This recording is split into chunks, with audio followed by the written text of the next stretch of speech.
Oke, Assalamualaikum warahmatullahi wabarakatuh. Perkenalkan, nama saya Rian Firmansyah, BP 18 11 00 30. Jadi pada kesempatan kali ini saya akan menjelaskan sebuah materi tentang bab 15 mata kuliah Keamanan Sistem Informasi, yaitu tentang ISO IEC 27002. Oke, tidak perlu lama-lama, langsung saja kita masuk ke pembahasannya. Yang pertama, ISO 27002. ISO 27000 merupakan serangkaian standar yang disediakan oleh International Standard Organization atau ISO dan International Electronical Commission atau IEC dalam penanganan keamanan informasi. Standar ISO 2700 seri secara spesifik telah ditetapkan oleh ISO untuk urusan yang terkait dengan informasi security atau dengan urusan keamanan informasi gitu. Selanjutnya ISO 2700 series memberikan rekomendasi tentang information security management, risk dan control di dalam konteks information security management system atau juga biasa disebut dengan ISMS.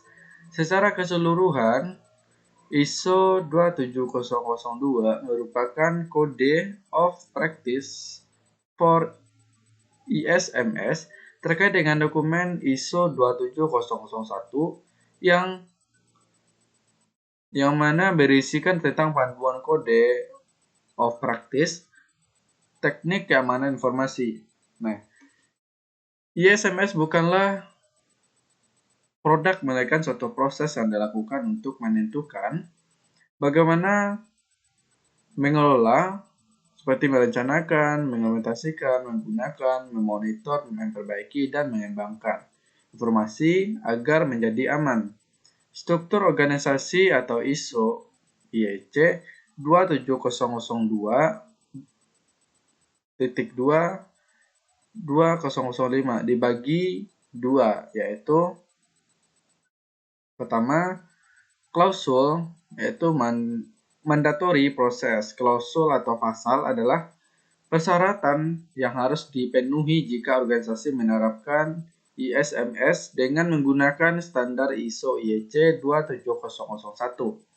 Yang kedua, Annex A Security Control. Security Control adalah dokumen referensi yang disediakan dan dapat dijadikan rujukan untuk menentukan kontrol apa saja yang perlu diimplementasikan dalam ISMS. Terdiri dari 11 klausul, kontrol keamanan 39 objektif, kontrol dan 133 kontrol. Oke, lanjut. Selanjutnya,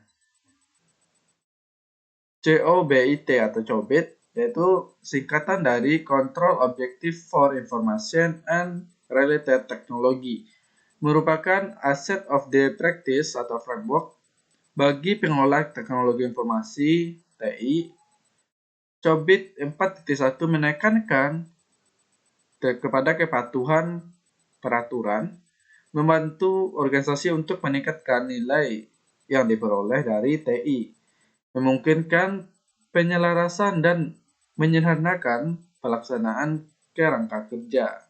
COBIT 4.1, kerangka kerja atau framework COBIT 4.1 mendefinisikan kegiatan TI dalam model, proses, dan pengelompokan ke dalam 4 domain, yaitu plan and organize, acquire and implement, deliver and support, dan monitor and evaluate.